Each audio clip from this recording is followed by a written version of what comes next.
Добро. Вака гледајќи ве мажите, веројатно јас само и братот Љупчо сме биле во војска. Друг никој не бил.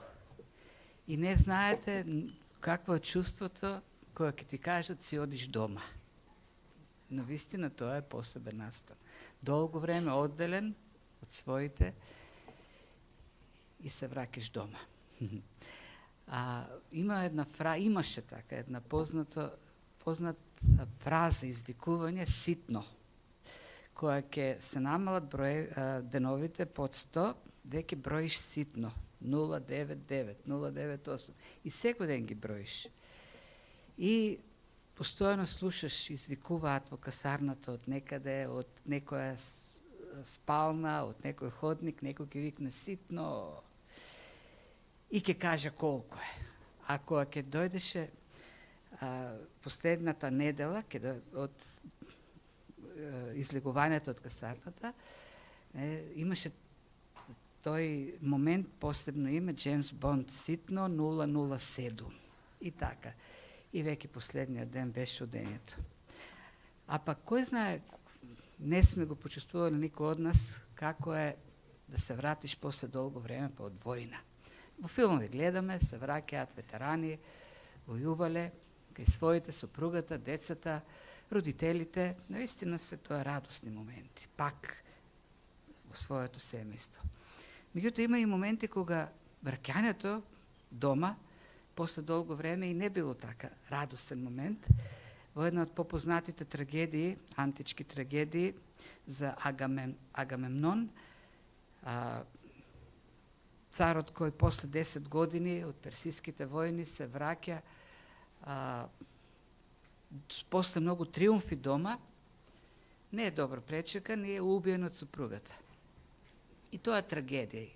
Меѓутоа измислен настан, мит, но има и вистински настани во историјата на човештвото. Има еден таков настан кога царот, не е обичниот цар, царот на царевите, и оној за кого Јован во првите стихови вели дека е Бог, си дојде меѓу своите, ама своите не го примија. И не само што не го примија, туку и го убија. И тоа е трагедија. Тоа е вистинска трагедија, не е мит, реална и најголемата трагедија во историјата на човештвото. Меѓутоа, бидејќи во Божјото делување не постојат порази, не постојат трагедии и овој настан во продолжение на Евангелието гледаме дека всушност се претвора во триумф, во победа. Зашто оние кои не го примија, отворија врата за другите да станат негови. Неговите не го примија, своите не го примија, на другите станаа своји. И во втор дел на прологот, на воведот на Јован, во неговото Евангелие, доаѓа до суштината на Христовото доаѓање, на Христовото воплотување, на воплотувањето на Логосот. Тој е светлина која доаѓа да го осветли човекот. Тој е светлина која доаѓа за спасение. Тој доаѓа да се конфронтира со темнината, која не може да го офати и да даде спасение. И видовме дека, и кажавме минатиот пат, Јован така го структурира прологот, воведот, што со тоа дава и содржината на Евангелието. И уште насам, сега, веќе во вториот дел на прологот, не запознава со првиот сведок на светлината, првиот сведок на воплотениот Месија, Јован. И тоа е темата со која ќе се занимава евангелистот Јован малку повеќе веќе после прологот. Во 18 стих ќе заврши воведот и во 19 еден подолг текст до 34 стих тој ќе ни говори за Јован. Одговорите на Јован што ги дава кон фарисеите кои ја покажуваат и неговата служба. Така да, во овој втор дел, всушност, на прологот, ќе се запознаеме со следните теми во Евангелието, вклучително основната, најважната тема, а тоа е спасението. сите оние што ќе поверуваат, сите тие ќе станат чеда Божи. Кои не по крв, по тело, по човечка воля така натаму, се родени туку, се родени од Бог. Тоа се темите кои подетално ќе ги разгледува Јован понатаму, меѓутоа како вовед се дадени во овој дел на прологот. Веќе видовме, во првиот дел на прологот, првите 5 стиха, ни е даден односот на Логосот, Синот Божи во божеството, неговата божественост, потоа односот на Логосот со созданието, тој како создател на се, причина за постоењето на се, потоа односот на Логосот со созданието, по-конкретно со човекот, во него е животот, и животот е светлината на човекот, и сега гледаме како таа светлина, преку воплотувањето, станува спасител, е спасител на човекот, на паднатиот човек. И секако прва во сето тоа е темата за Јован, првиот сведок. Имаше еден човек, испратен од Бога, по име Јован. Тој дојде за сведоштво, да сведочи за светлината, да сите да поверуваат преку него. Духот на оваа Евангелие е луѓето да поверуваат во Христос. И уште во службата на првиот сведок за Христос се покажува тоа. Најчестиот глагол кој се користи од Јован е да поверуваат. Да поверуваат. И овдека, во самиот пролог, во овој дел неколку пати тоа ќе го видиме. Луѓето да поверуваат. И бидејќи овој текст содржи доста учење, многу важно учење, ќе се обидеме да бидеме многу внимателни, колку што можеме пообјективно да пристапиме во толкувањето. При тоа, не зарубувајќи се во шеми, туку да го следиме текстот како текст. И Јован е многу внимателен, Јован е многу педантен во користењето на именките, на глаголите. Веќе видовме, сеќавате уште во првиот стих, тој користи една глаголска форма ен еими за логосот, како за едно суштествување. Не во време, туку како битисување. Тој е Бог. Тој е Бог во вечноста, тој суштествува во своето божество.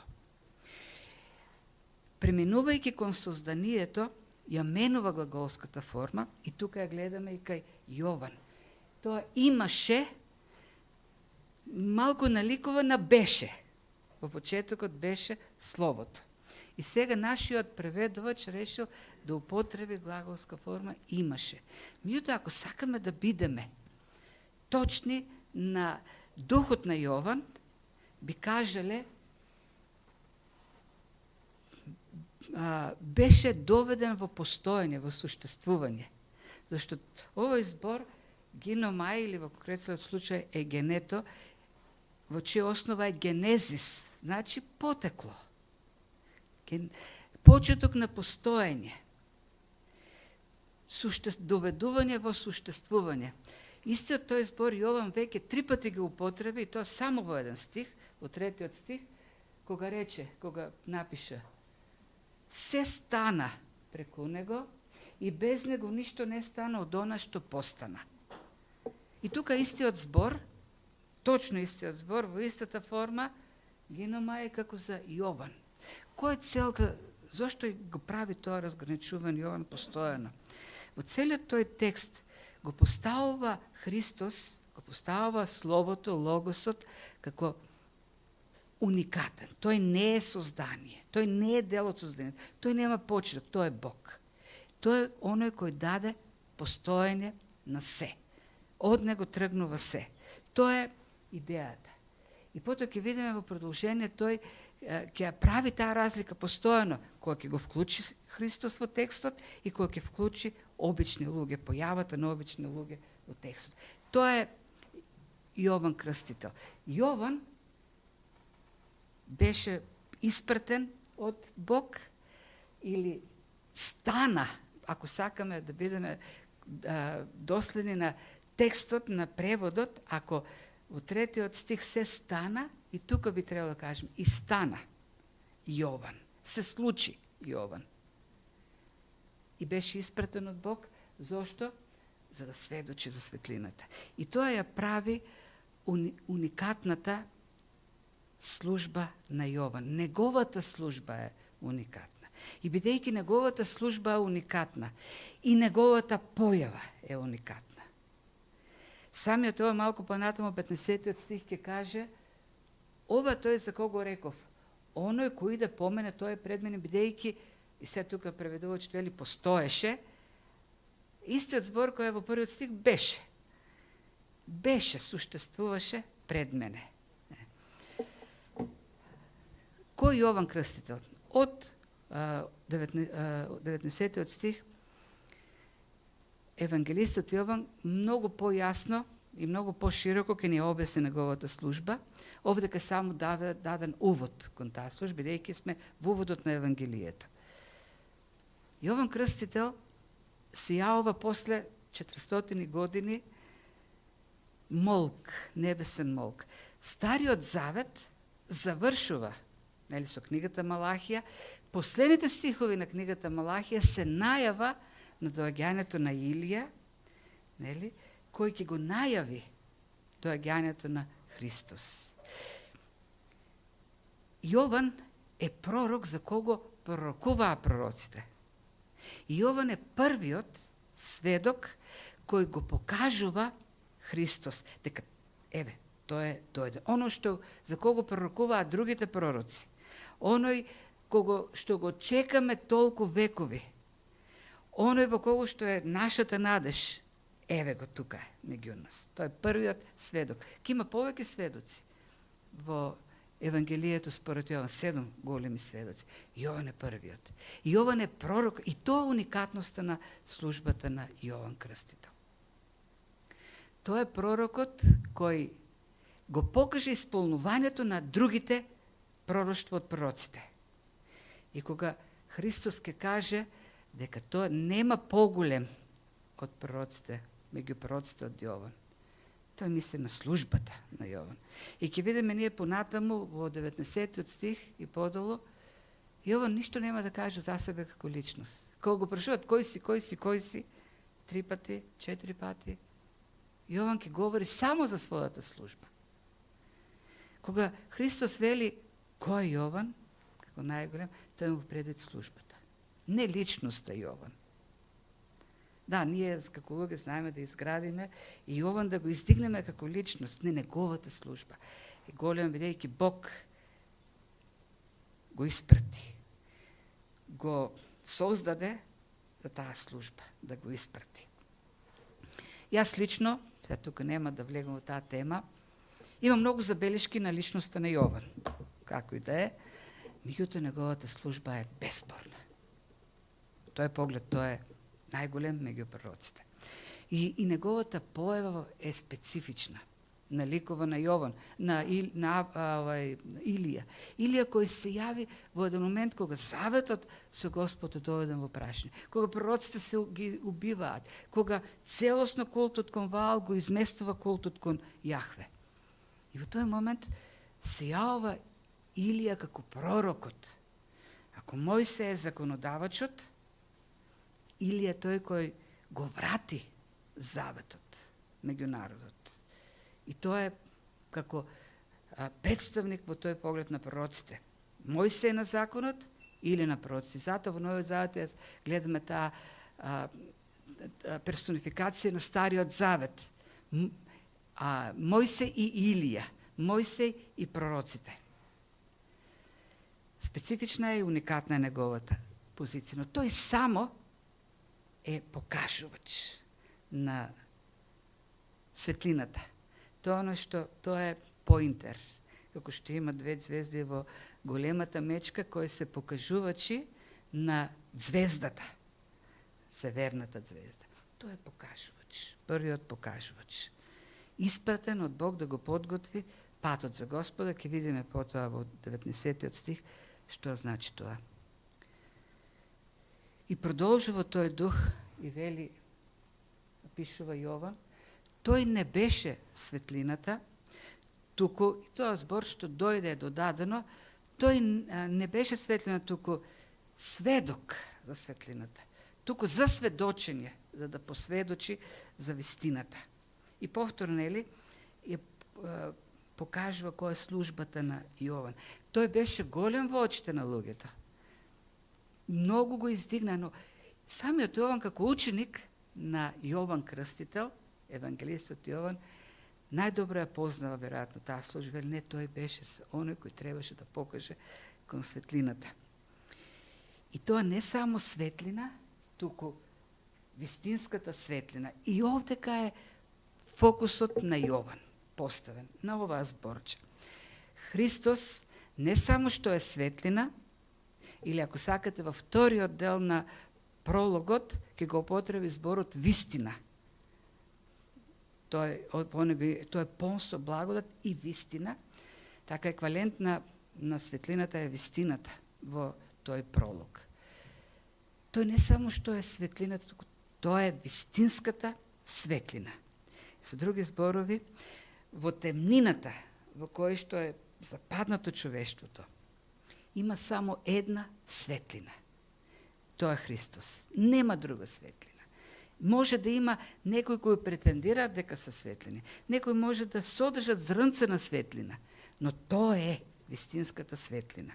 И на овој дел од текстот Јован го поставува фокусот. Тоа е суштината, тоа е значењето што сака да го истакне. Се друго е подчинато на оваа. Зошто го кажувам тоа?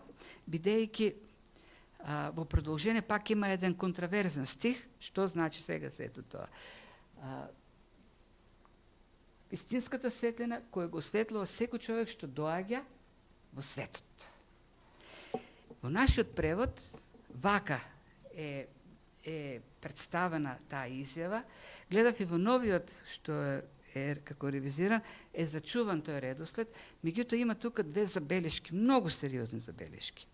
Вака напишан текстот, добав впечатление дека Христос е вистинската светлина за секој оно што доаѓа во светот. Што значи доаѓа? Што ќе се роди? Како може некој да дојде во светот? Преку раѓање. Тука има неколку забелешки што мораме да ги да предупредиме на нив, бидејќи се сериозни. Оригиналната конструкција на реченицата во оригиналниот текст е малку поинаку организирана. Вака е структурата во оригиналниот текст. Тоа е вистинската светлина, која, доаѓајќи во светот, го осветлува секој човек. Значи, така е редот на мислата во дека вистинската светлина која доаѓа во светот, го осветлува секој човек. И тука има неколку забелешки што мора да ги земеме во предвид. Прво, зборот ерхомај за доаѓање се користи во случај кога некој што постои доаѓа. Например, некој си живее некаде и ние велиме, сега тој доаѓа кај нас.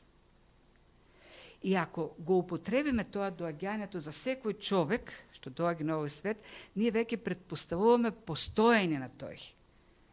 Ние знаеме да кажеме на таа дата јас дојдов на светот, меѓутоа тоа не е најправилно, зашто нашето суштествено почнува со нашето доаѓање на овој свет.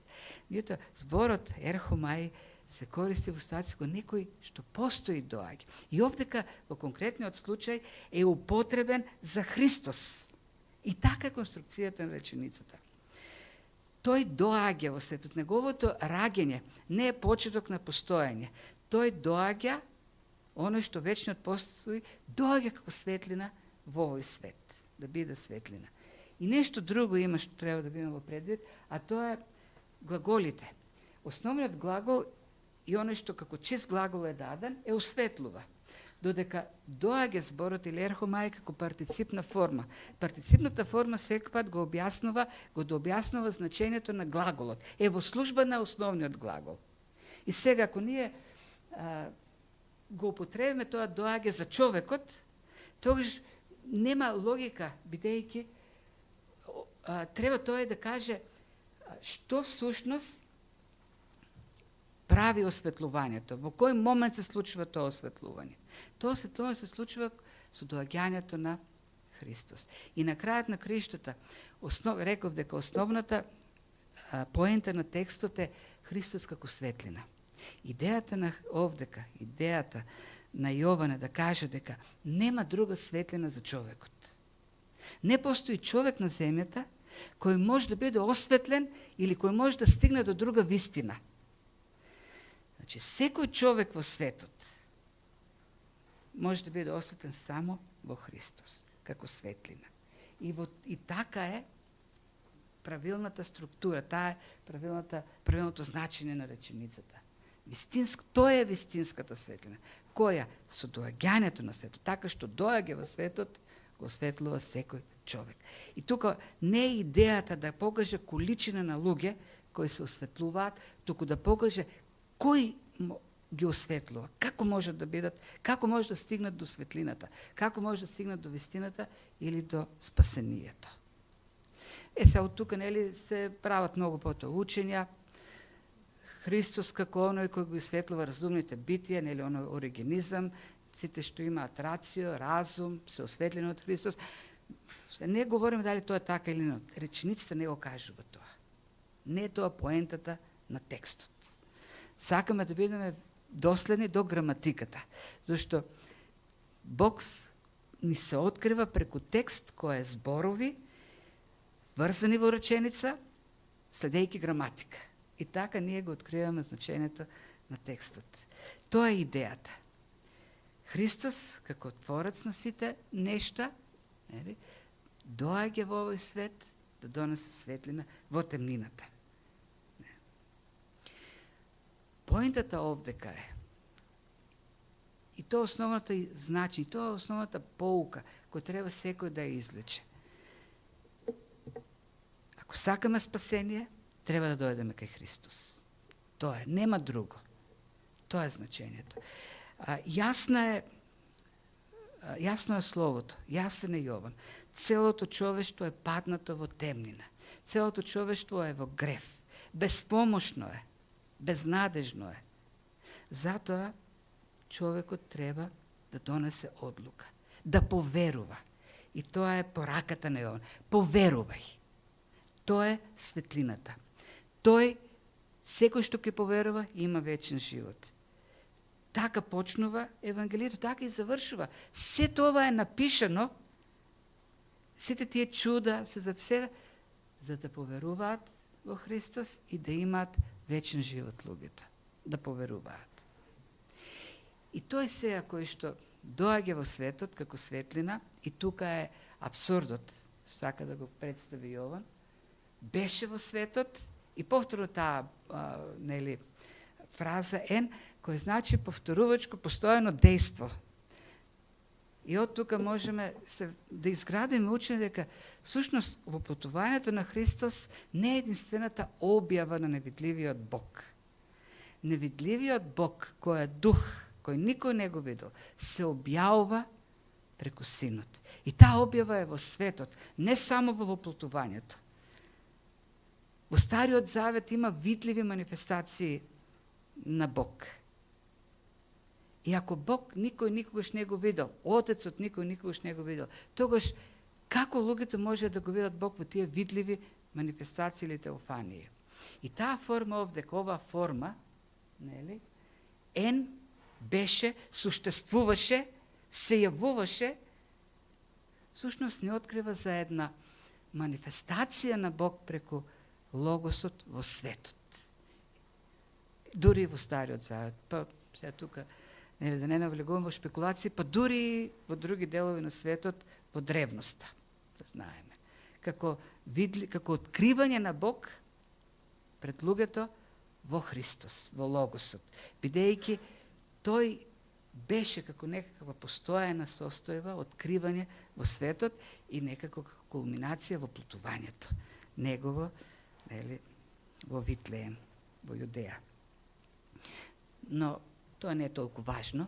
Важно е дека кога тој дојде како светлина во светот за луѓето, светот не го позна. Не го позна. Иако светот постана преку него. Светот не го позна својот Созидател. И сега тука разграничува Јован, прво, неговото отфрлањето на Христос од светот, и тука кога говори за светот, понатамо тој ќе обясни дека светот е во зло или во темнина. Целиот свет е во темнина. И светот што е во темнина не го позна. Или не успеа да ја опфати темнината светлината. Потоа ќе каже за своите, дека и своите не го познаа. Абсурдот е, нели, во тоа што светот не го позна, иако не би требало многу да не зачудува, зашто ќе пише во првото послание Јован, знаеме дека ние сме од Бога, и тука прави разграничување меѓу ние, кои сме од Бога, родени од Бог, и целиот свет кој лежи во зло.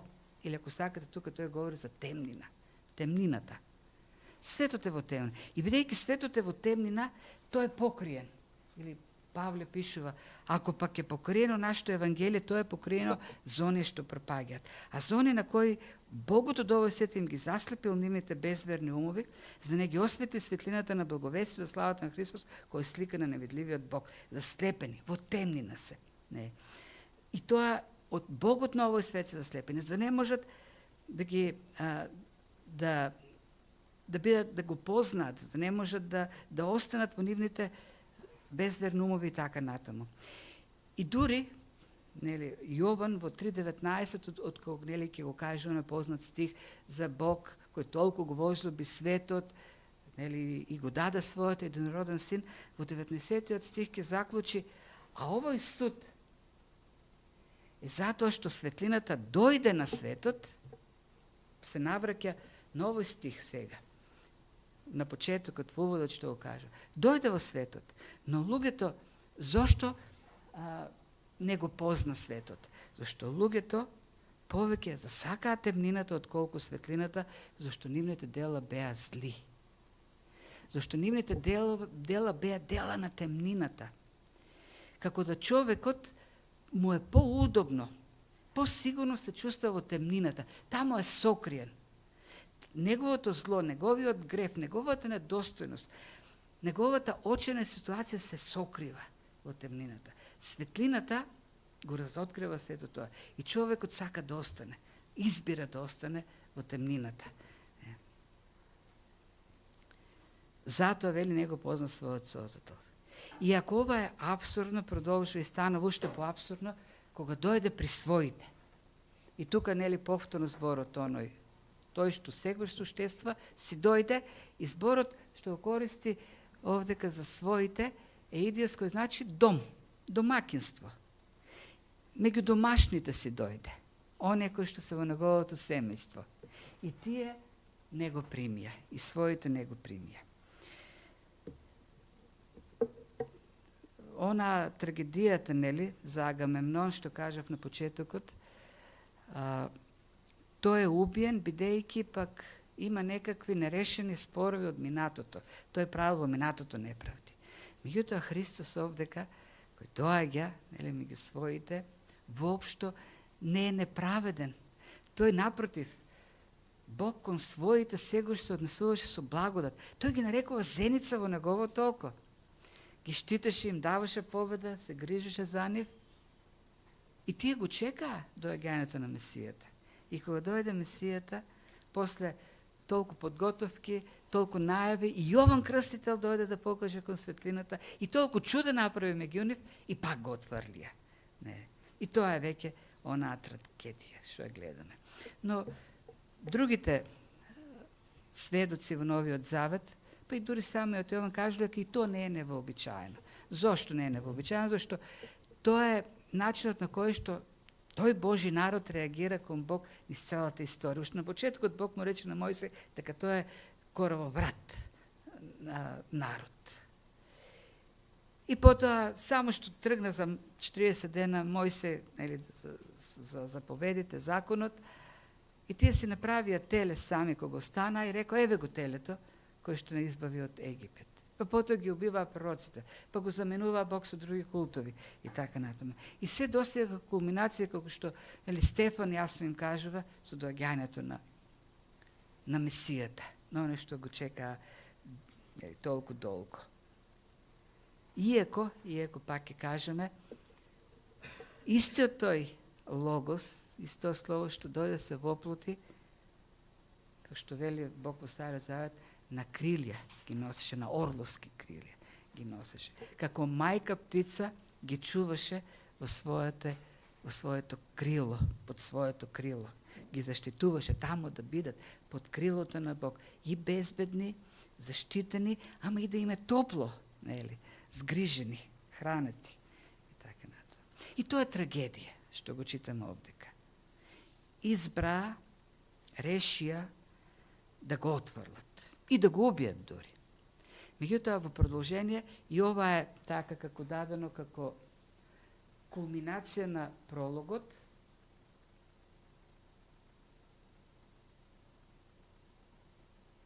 и овдека текстот така би требало да се малку ревидира, зашто не е оно што го имаме како превод, не одразува вистинската идеја што сака да ја каже авторот, Јован.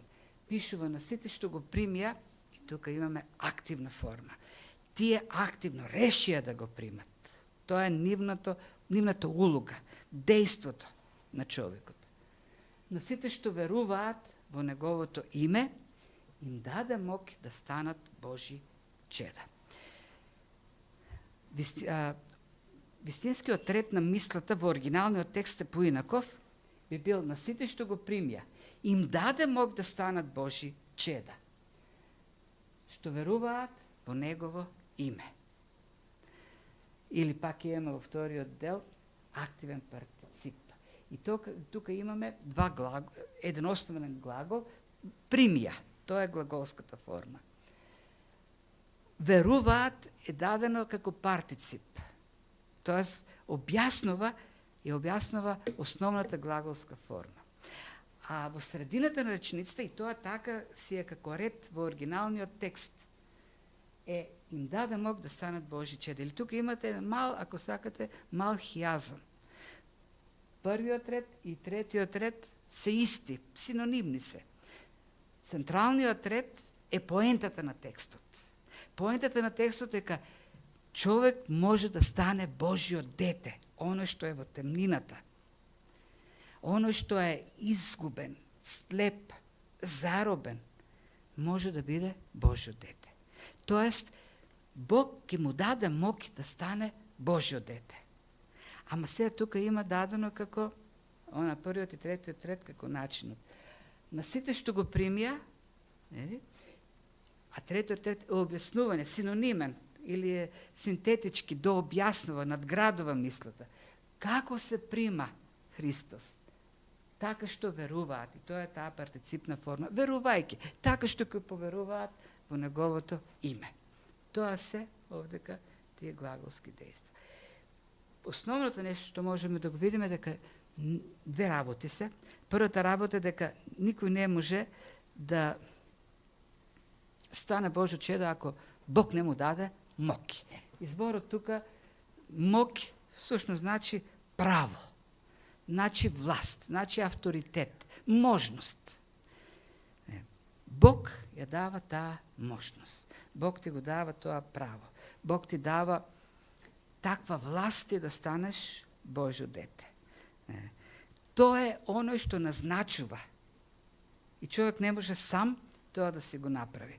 Има случај, например, интересен во времето на Наполеон. Тој јава на конјот кон битката и во еден момент сака да се подсети на стратегијата што ја подготвил и ги пушта устите на конјот и отвара онаа планот, картата или што имал таму пред него, и конјот се почувствал така слободен, со отпуштени узди, и веднаш ги кренал предните нозе, меѓутоа имал еден војник до него, кој веднаш го фатил конјот за уздите и го скротил. Обичен војник. И Наполеон му рекол: "Ти благодарам, капетане." И војникот веднаш сватил и рекол: "Благодарам, Цезаре, во која единица?" Видите како лесно се разбираат. И Наполеон рекол: "Во моето лично обезбедување." разбирам Цезаре и тргнал. Тоа е веднаш назначен од војник во капетан, поради неговата подготвеност да го брани. На оние што го примија, на оние што веруваат, и тука има додадени зборчиња, тука го нема тоа. Да, во првиот случај го има сите, во вториот случај го нема сите, додадено е. Им даде можност, или власт, или така натаму, да бидат Божите чеда. Првото нешто, не може некој само од себе да си стане Божјо дете. Бог е оној кој што ќе го направи да биде Божјо дете. Тоа е првото и основното овдека што е кажано. Второто нешто што овдека го гледаме, дека тоа се случува само преку вера. Оние што ќе поверуваат, оние што... И тука дејството е активно. Ако оние да станат Божји дела, имаме пасивна форма, некој друг го прави дејството врз субјектот, Бог го прави дејство врз субјектот. Во случајот со примањето и верувањето, самиот субјект го врши дејството. Тој ќе го прими, тој ќе поверува во Христос. И тоа не е ништо ново. Јован овдека го гради учението за спасение преку вера, кој е во суштината на целата Библија, уште на почетокот. Во Битие 15 глава, поверува Аврам и тоа му се прими за праведност. И тоа потоа во теологијата на Павле се гради, праведникот преку вера ќе живее. Му рече на темничарот, поверувај, Павле му рече, поверувај, ќе се спасиш ти и целиот твој дом. Тоа е учението за верата. Тоа се гради во целата. Меѓутоа сега од тука е она клуч, прашањето околу кое се кршат таборите, се кршат копјата, се кршат, така да кажеме, шемите. И сега, и едната шема, она која вели дека човек може сега да поверува, има слободна волја, кој што ја застапа, например, Размо на времето и потоа во други христијански деноминации, токму тоа потврди, дека човек ќе поверува, има слободна волја и ќе биде, Бог ќе го прифати како Божјо чедо, ќе му даде мог да биде. Другата пак, и вела тебе, ова е најјасниот аргумент. Другиот табор вели, не, напротив, ова е најјасниот аргумент дека нема слободна волја. Например, Калвин вели дека тоа е чекан на учењето за слободната волја овој стих. Јас не знам што е слободна волја стварно, веќе Библијата не дефинира што значи слободна волја. Ако Јован читал филозофи, како например Аристотел, тој говори, меѓутоа како тој вели слободна волја, кажува човекот ограничен во своето битие може да има слобода само во рамките на своето битие. А човечкото битие е условено од многу фактори. Единствено, неограничениот може да има слобода. Ограничениот има слобода во својата ограниченост. Таа е условена од битието. А битието може да биде и духовно, и социјално, и културно, и така натаму. Овде гледаме етнички битија. Светот, евреите, понешто се спасени. Човек е и теолошко битие. Па и во тој поглед може да кажеме дека колку повеќе е затворен во некоја теолошка шема, тој има помалку слободна волја, помалку и помалку, зашто мора во рамките на таа шема да размислува. Како и да е. Овдека Јован воопшто не мисли на такви работи. Тој има сосема друга цел да покаже. Ти треба да поверуваш. Еден јасен апел. Ти треба да поверуваш. Се е толку јасно. Јасно е дека си во греф, јасно е дека си во темнина, јасно е дека си немокен, јасно е дека Христос е вистинската светлина. Ти треба да го примиш Христос како спасител. И не навлегува понатаму во други работи. Апел, еден силен апел кон волјата на човекот. Зошто и тука сега голем дел од текстовите се дадени во тој еврејски контекст во кој што Христос действува. Ние сме чедата на Авраам. И бидејќи ние сме чедата на Авраам, ние сме Божите деца. И он вели, Никој не може да се роди како Божјо дете по крв. Ама јас сакам, не можеш нити по желба на телото, зашто твоето тело, или пак, и тука зборчето е волјата на телото. Зборот е телео. Не можеш ни по своја волја тоа да го направиш. Ти треба да поверуваш, да се предаш на Христовата благодат. Тој ќе те направи дете на Бог. Само тој може да направи дете на Бог. Но ти имаш одговорност. Треба да поверуваш. Тоа е твојата одговорност. Да дојдеш кај Христос и да му кажеш, јас сум грешен. Помогни ми во мојот грев. Спаси ме. Тоа е поентата во целото Евангелие, да покаже дека тие евреи таму, кои велат дека се чеда на Авраамовиот, па Христос ќе им каже, гледате колку камења има во Ерусалим, Јудеја полна со камења. Знаете дека Бог сите тие камења може да ги направи чеда на Авраам. Тоа е најлесно. Ти по тело да станеш чедо на Авраам. Но тоа не те прави Божјо дете. Единствено, треба да доеш кај Христос. Тоа е спасител, тоа е светлината. Оно што ќе го отврлите, оно што ќе го убиете, тој ве прави Божји деца. Вие сами не можете да станете Божји деца. Тоа е повикот на Јован во посланието. Поверувај во Христос. Тоа треба да биде нашиот повик. Знаеш, верата, што значи човек да поверува? Верата е разбирање и прифаќање на пораката за спасение. Тоа е верата. Верата не е некакво програмирано механичко, лично од разум, одговарање на тоа сведоштво што Јован го дава. Тоа е светлината. Не. Верата е едно разумно прифаќање на пораката, апелирање на човекот. И Јован го прави преку целото послание, ги убедува дека треба да го направат тоа решение. Павле им вели, им пишува на коринтијаните, ве молам, во името на Христос, помирете се со Бог. Ги моли. Буквално ги моли. Тоа се тие силни, повици, упатени кон.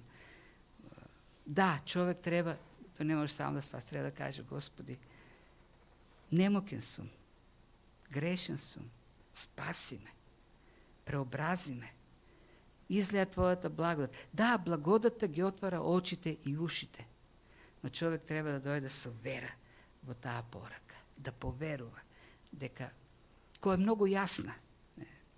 Ние сакаме да знаеме, а Библијата не ги открива јасно, редовите редослеви. Шемите ни се важни. И за жал постоа, кога ќе изградиме шема, во рамките на таа шема, сакаме да го така бутнеме секој текст, некако, како во плакар. Дури Бог на крајот да го набутаме. Ние треба духот на текстовите, кои се вака јасно представени, да стигнуваме до тој дух, до тоа разбирање. Се вратил некој војник, пак со војниците, од тешка војна, дома. И домашите го прашале како беше. Тој рекол, пеколно и нема потреба повеќе да знаете. Тоа е пеколно. Човекот е во пеколна состојба, тоа е факт. Човештвото признава дека е во безизлазна состојба. И ние треба да го потенцираме.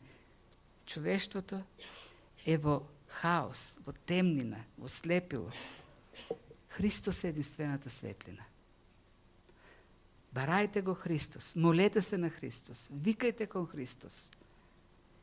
И в Христос светил, кој ќе дојде кај Него, нема да биде вратен назад. Никој што дошол кај Христос не бил вратен назад. И нешто повеќе.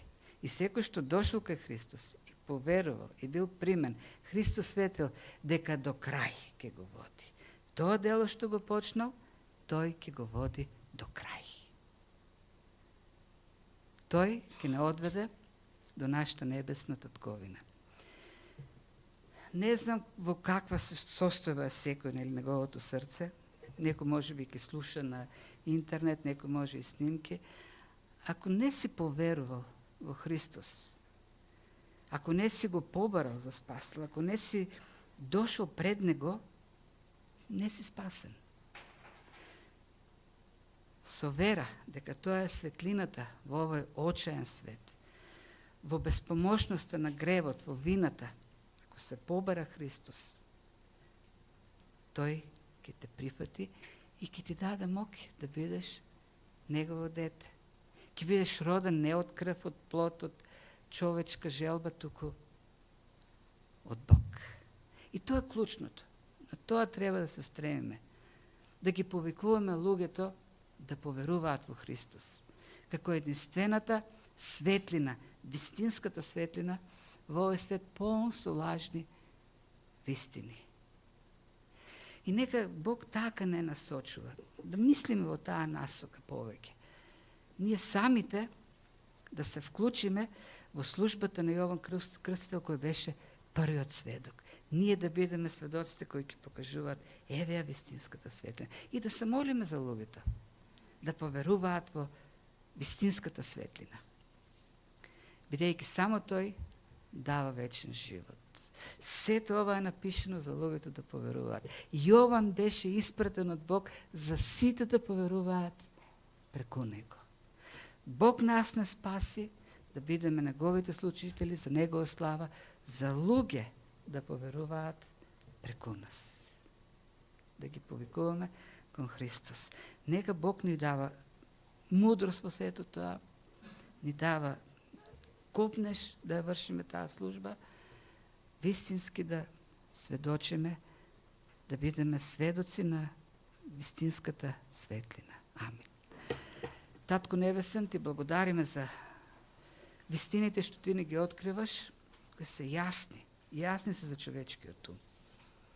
И се молиме, Господ, за Твоето благодатно дејство во овие зборови, во овие вистини. Се молиме, Господи, за нашата работа, да биде подкрепена од силата на Светиот Дух. Да биде, Господи, оживеана нашата проповед од Твоето надприродно дејство, за да биде живо во нас, бидејќи Твоето Слово е живот, Твоето Слово е вистина, Твоето Слово е полно со благодат и Твоето Слово е полно со светлина. И се молиме, Господи, сето тоа да станува реалност во нашите животи, кога ги слушаме зборовите, Твоите зборови, кога ги читаме, кога размислуваме, кога живееме, кога служиме. Сето тоа да станува навистина еден живот, бидејќи Ти си ни ветил дека сме родени од Тебе, дека не сме веќе во светлината, туку дека сме Твои.